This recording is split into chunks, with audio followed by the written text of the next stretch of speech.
如今的新皇上做事最公平，他竟连皇后都设了东西两宫。我这个原配是东宫皇后，她心上人就住在西宫，每天有个下人专门记录她发给我们的赏赐。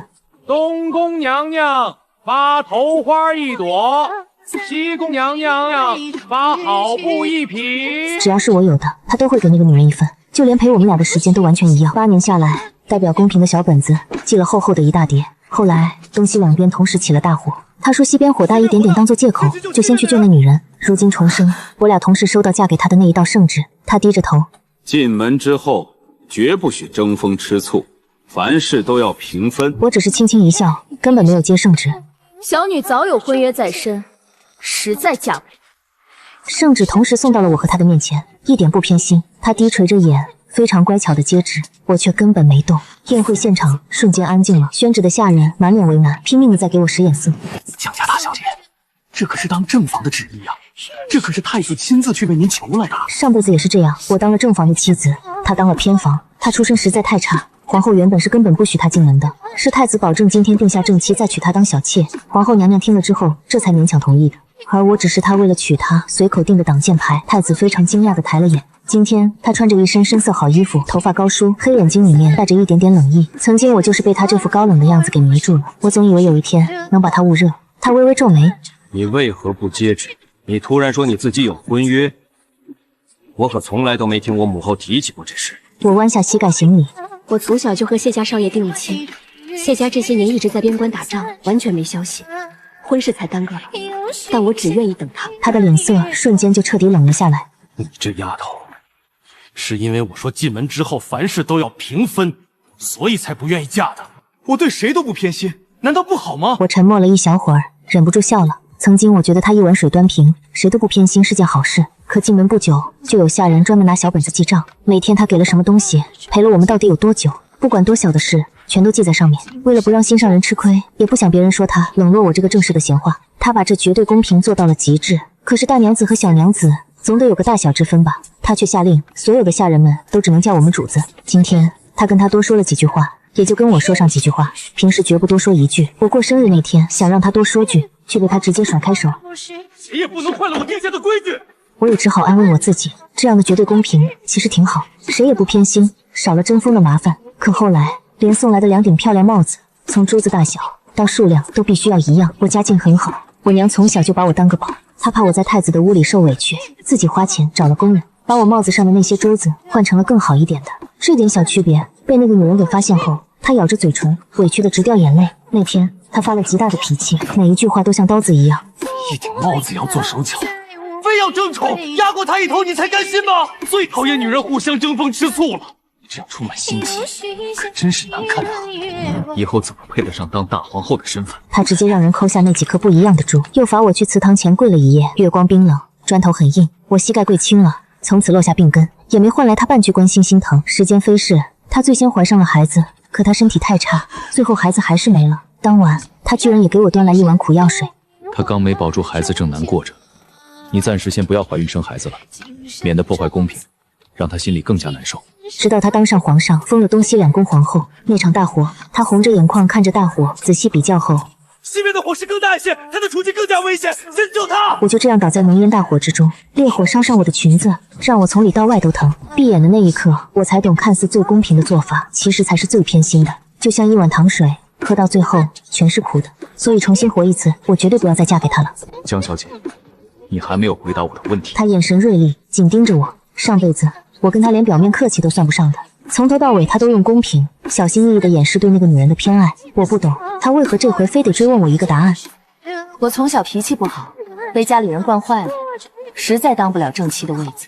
您为人这么公正，我心里又有别人，实在不般配。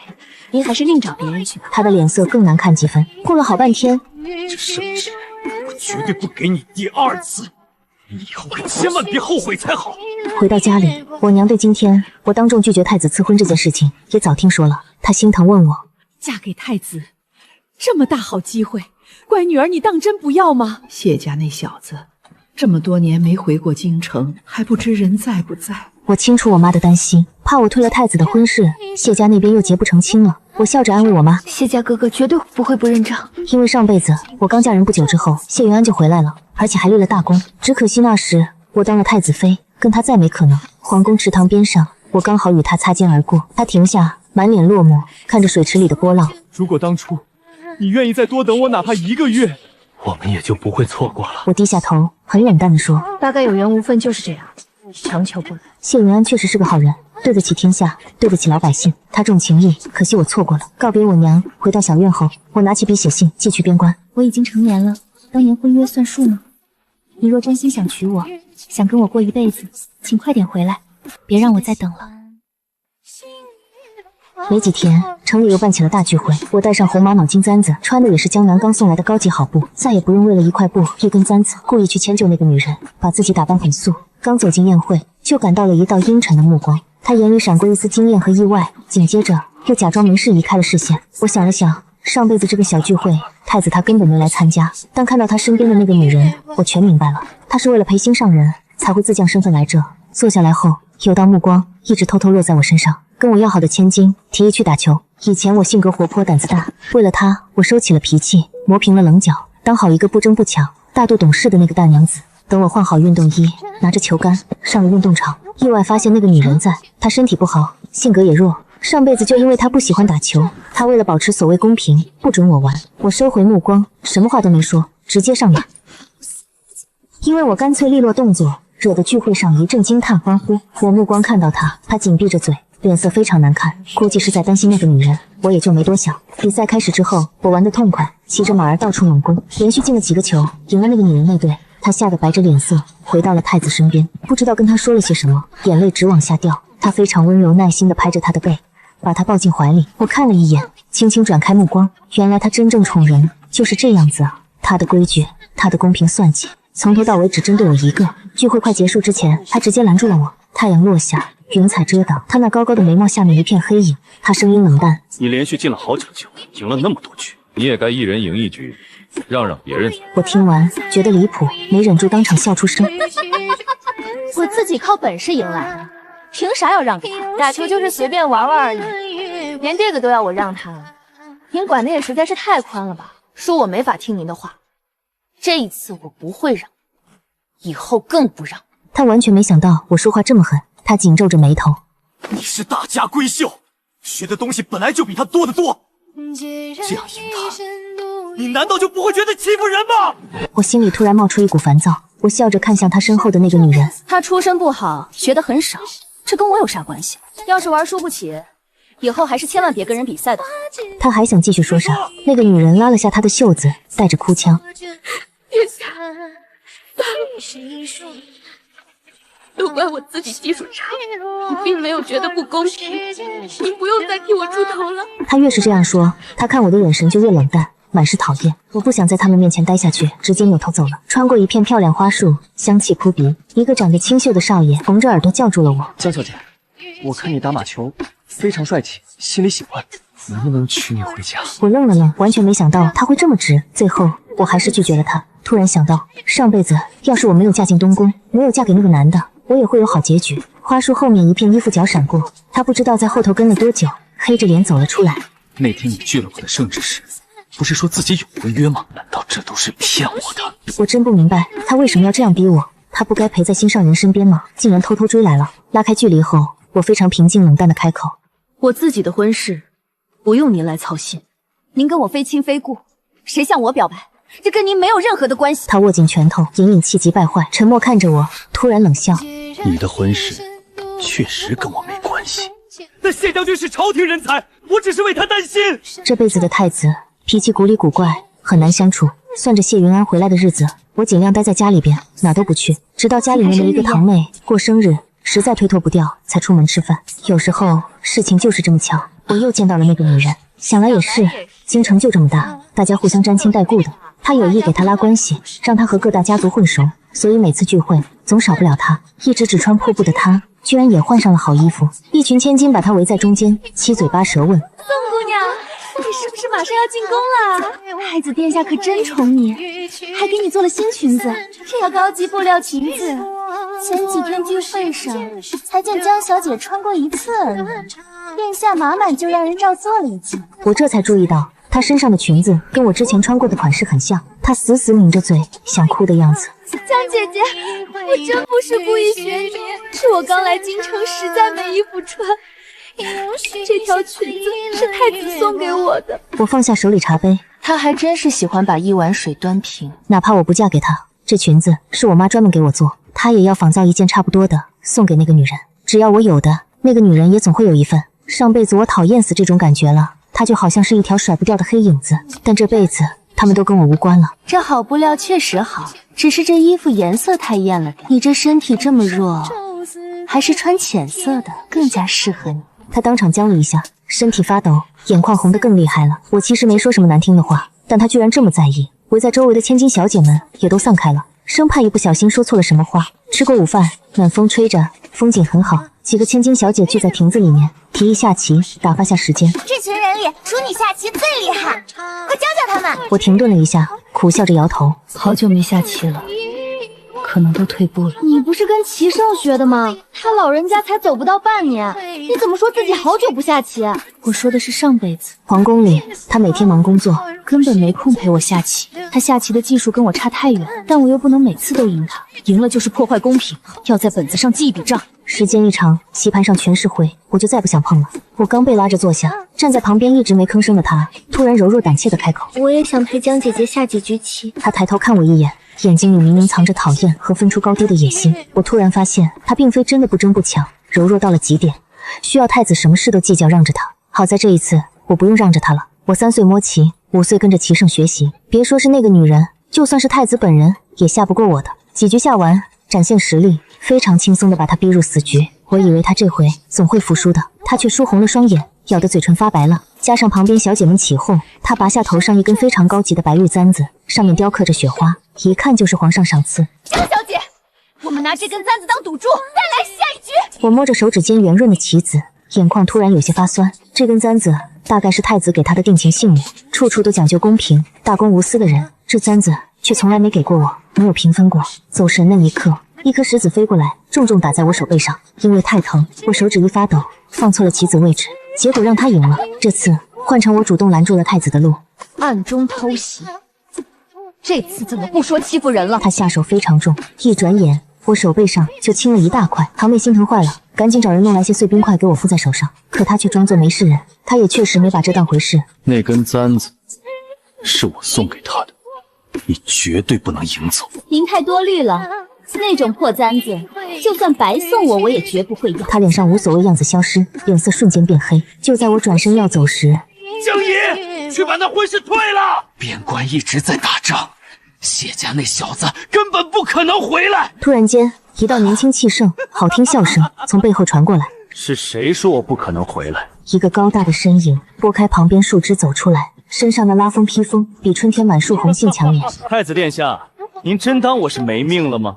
一声笑声带着少年嚣张。边关离京城极远，我以为他还要过一段时间才能赶回来，真没想他居然来得这么快，这么及时。他大步走到我身边后，他高大身材刚好严严实实挡住我，把我护在身后。他那双眼睛毫不退让，就这么直勾勾盯着太子。我实在没忍住看他一眼。上辈子和他见面只有很短时间，根本没来得及细看。长得很帅气，眼睛像夜空一样闪亮，沾染了大漠的风沙，整个人显得极为霸气。眉毛旁有道浅浅伤疤，这不但没变丑，反而显得他更加英俊桀骜不驯的，跟京城里娇生惯养公子哥们完全不同。发现我在看他，他的耳朵悄悄红透了。站在对面的太子也全看见了这幕，眼神凶狠。谢家小子你也亲眼见到了，你可愿嫁？我的心跳快极了，没有马上回答。太子以为我对谢云安并不满意。江姨，不要再同我赌气了，以后我会放宽一点，稍微偏向你。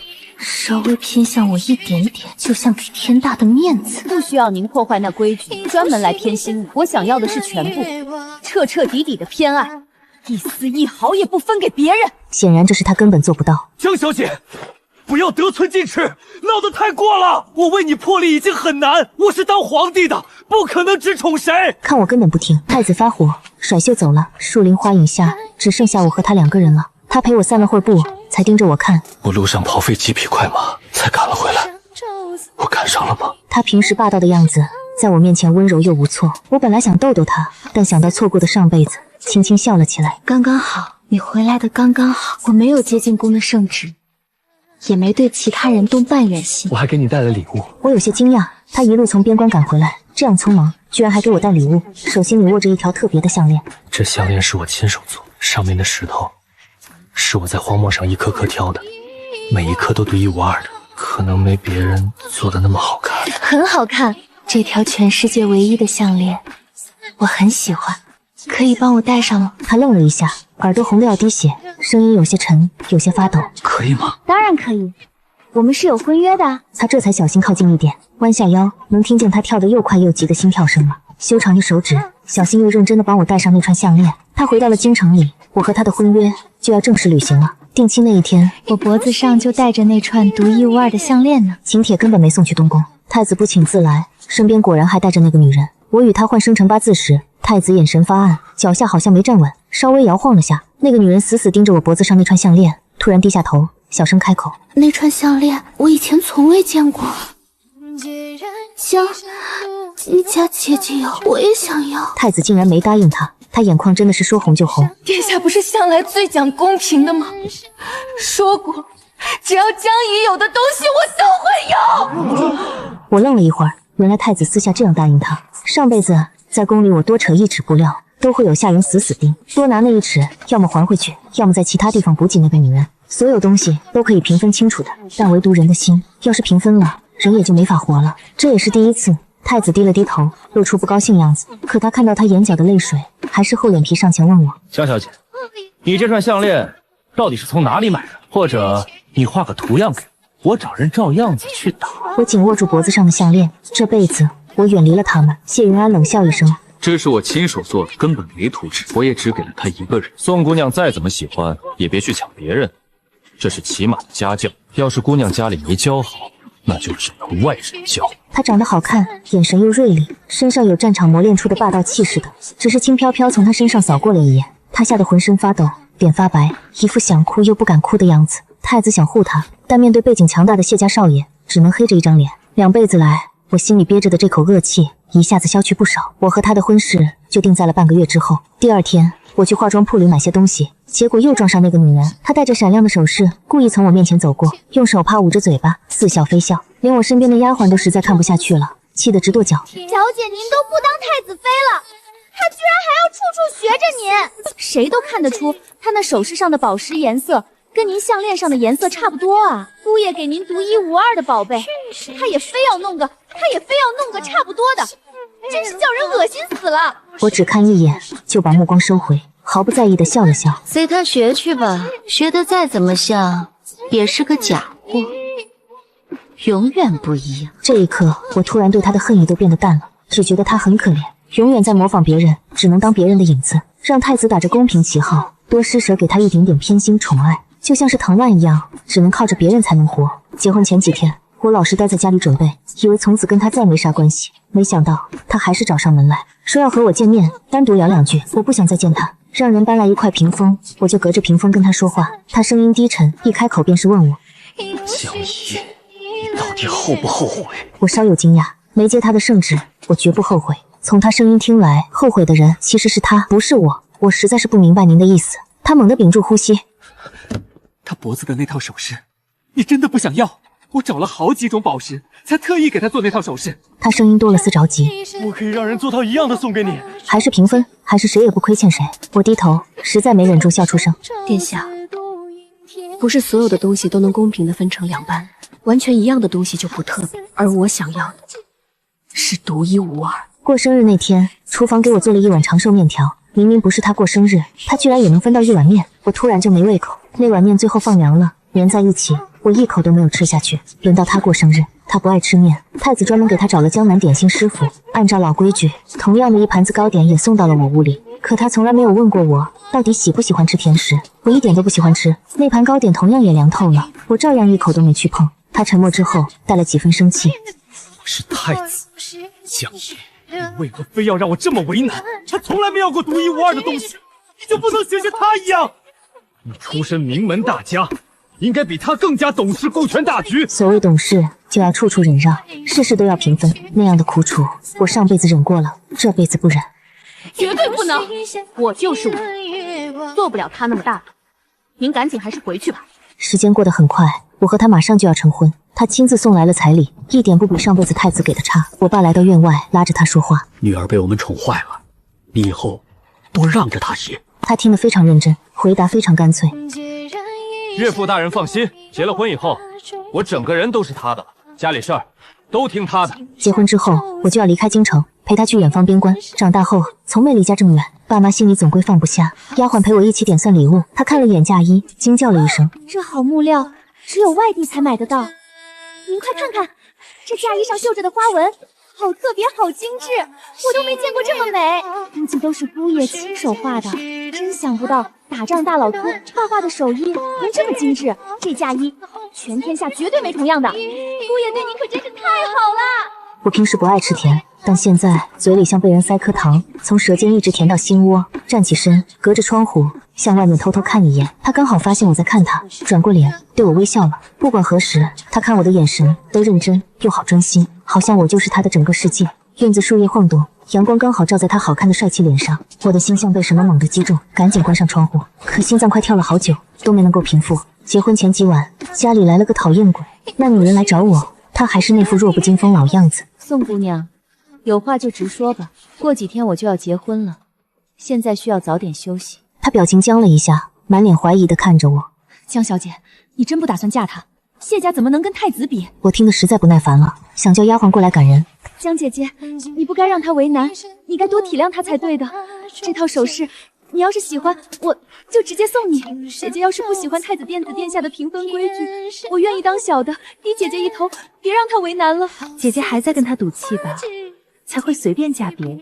上辈子姐姐明明接了圣旨，还陪了他这整8年时光。姐姐是不是在怪他上辈子先去救我，才故意气他？我心里一沉，原来他也带着上辈子记忆，怪不得会跑来找我，说着疯话。我突然一句话都不想说，我心里到底怎么想的，根本没必要解释。清月，赶紧把人送走。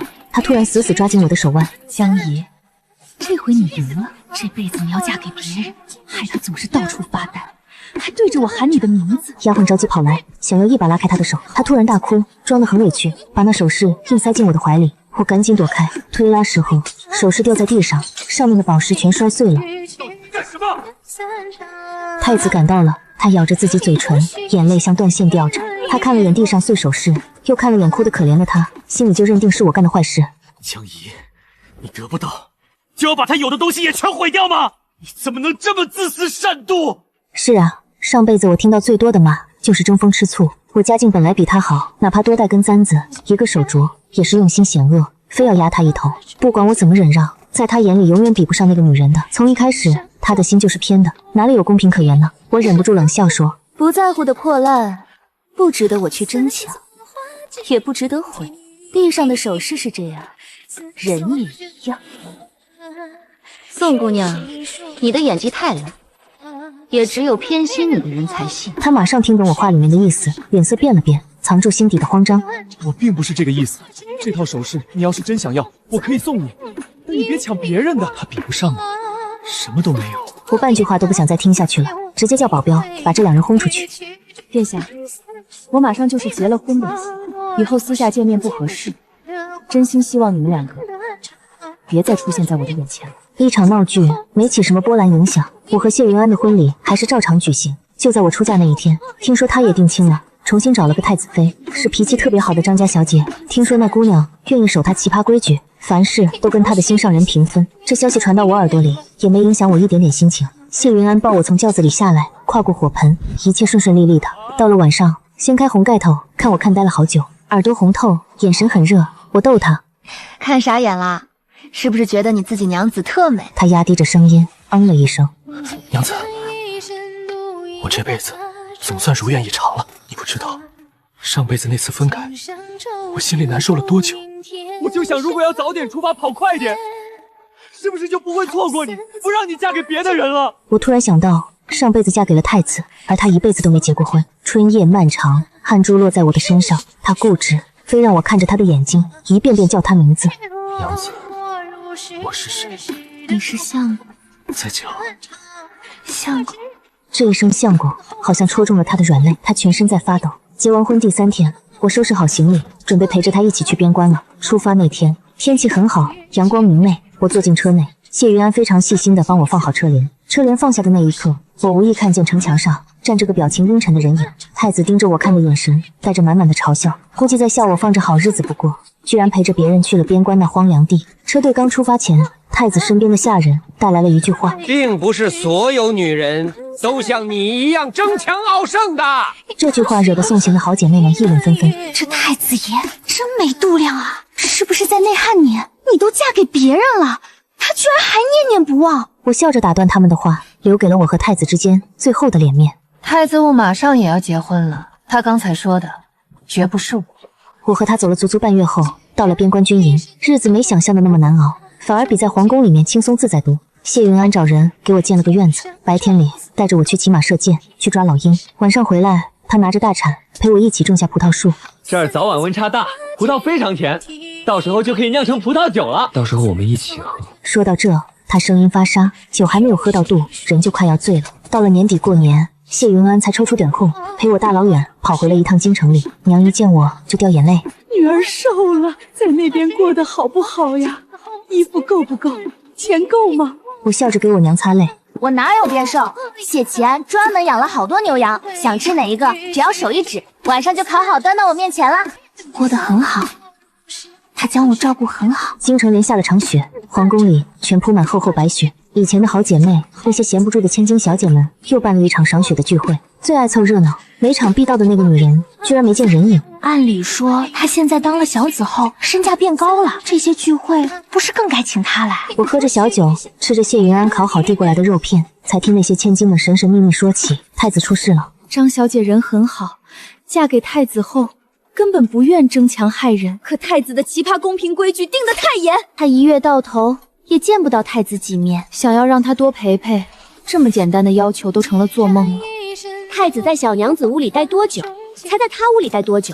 多待1秒钟都会挨骂。只有一次，他手烫伤了，才多留了太子待几天。那个女人也跟着学样，拿刀把自己的手割伤。人都是贪心的，只要开了个坏头之后就停不下来。太子妃故意洗冷水澡，发了高烧，那小娘子就吃泻药，疼得满地滚。2个人暗中较劲，就跟比赛似，全为了能让太子多陪几天。最后大娘子心一狠，直接从楼梯摔下去了。本想摔出个重伤，没想到摔伤了脑袋，昏迷不醒。张家是个大族，张小姐出事情之后，张家人找到那女人算账，最爱公平的那位太子却死死护着她，不管怎样都不肯交出人来去问话。张家人干脆跪在宫门外面求皇上做主，最后还是皇后出面骂那个女人真是个搅事精，把她直接扔到道观里头去反省了。她为了能逼太子过去见她一面，故伎重演，乱吃了有毒的坏东西草药。可她万万没料到肚子里有了孩子，肚子剧痛后孩子就没了。医生后来检查说她乱吃药伤透了身子，以后她就算再想生个孩子也比登天难。围着火炉吃烤肉，酒劲上脑，我有点微醉，顺着河边踩着厚厚白雪一个人慢走，背后有人突然叫我名字，看见的是披着大衣表情很疲惫满脸憔悴的太子。他捂嘴咳嗽，黑眼圈极其严重，没想到会在湖边撞见他，我瞬间醒酒了。我全都想起来了，我后悔那天的那场火，我也去救你了，只是晚了一步。我听完发笑，上辈子的痛早离我远去，他提这旧事，我心里毫无波澜的。我知道的，您仔细比较，觉得西边火更大一些。当然，那个女人肯定也更重要啊，怎么可能真的一碗水给端平呢？总归要有舍弃的。并不是，你比那女人更重要。这辈子你只要愿意跟我走，我拼了命也要从她身边把你给抢回来的。请您闭嘴，我相公听到会吃醋，吃醋了就要来罚我哄他。我脸上发烫了，声音也跟着变小。19岁的谢云安，他刚好是最粘人的年纪。对面站着的他，眼神瞬间黯淡。他就那么好？对啊，他极好，差一点点我就能跟他做2辈子夫妻。太子不再吭声，只是用力捏拳头。一道惹眼的大衣从雪地中闪过，谢云安他发现我不见了，骑着马追过来。他弯腰，单手把我捞起，放到了马背上。下次醉酒别再乱跑了，要是头晕就在我怀里睡觉。他发现太子后，他眼神瞬间变冷，想说啥话，最后没说，只嘲讽扯了扯嘴角。我知道谢云安他性格很傲，不喜欢跟手下败将废话。我以为雪地那天见面早已经就说明白了，真没想太子还是死不放手。他却告状说谢家想要带兵造反搞事，非收回他家兵权。谢云安被强行扣留了，我到处求人，都见不着他一面。我求见太子您一面。您明知谢家忠心耿耿，为了国守着边关，绝没造反心思。风吹开帘子，他的脸完全隐没在阴影里，看不出表情，只有声音冷得刺骨，偏执到了疯癫。他本来活该，等他没命了，怡儿你也该改嫁。我现在想起全部，你让我怎么能放手？谢云安一天没有落脚处，我心里不安，只能待在娘家。敌人打仗，太子强抢走谢云安手里的兵权，代替他位置去带兵出征。走之前，大官相送，我黑着脸站在人堆里面。他穿着打仗的军服，冰冷铁甲直发光，映着阴沉天色。他拨开人群，直接走到我面前。怡儿，等我回来。我假装没听见，全无反应。他突然间伸手把我死死拉入怀里，我抬手一耳光扇在他脸上。你现在费尽心机干坏事，不怕留骂名，被人耻笑吗？他眼睛通红，居然大笑了。只要能把你留身边，我在乎这干什么？我马上走，你就没啥话要对我说的吗？祝殿下命丧战场，永远别回来。太子命丧战场的消息传回京城，我正跪在佛像前为我谢云安祈求平安，听到丧钟敲响，手里的佛珠摔落在地，下人一身丧服来到寺庙。叶夫人，这是太子出征前留给您的东西。他说，要是他没法活着回来，就把这给您。我接过盒子，里面是我和他并肩站立的玉雕人偶，是他亲手刻出的。我的表情非常生动，正开心笑着，仔细回想，我上辈子在宫里很少笑过，只有见他面时才忍不住满眼期待的笑。原来以为他从不在意的。这个玉雕是他没日没夜做出来的，只有这一对，再没有其他。他真的没再给过别人。这回他给了我独一无二的，可是我早已不在乎。我拿走了属于我的那只玉，把盒子跟另外的人偶挖了个深坑，直接埋土里了。等干完所有事后，看到树下面有熟悉的身影，他双手合十，站在外面，对着佛像闭眼。我啥都不管了，扑上前去。他猛地睁开眼睛，把我紧紧抱住。娘子，别怕，我已经安全了，谢家已经洗清白。皇上也把兵权全还给我。我抱着他好久，生怕是做梦一样，根本不舍得松。相公，你刚才对着佛像到底许啥愿？全天下乱，只求你安。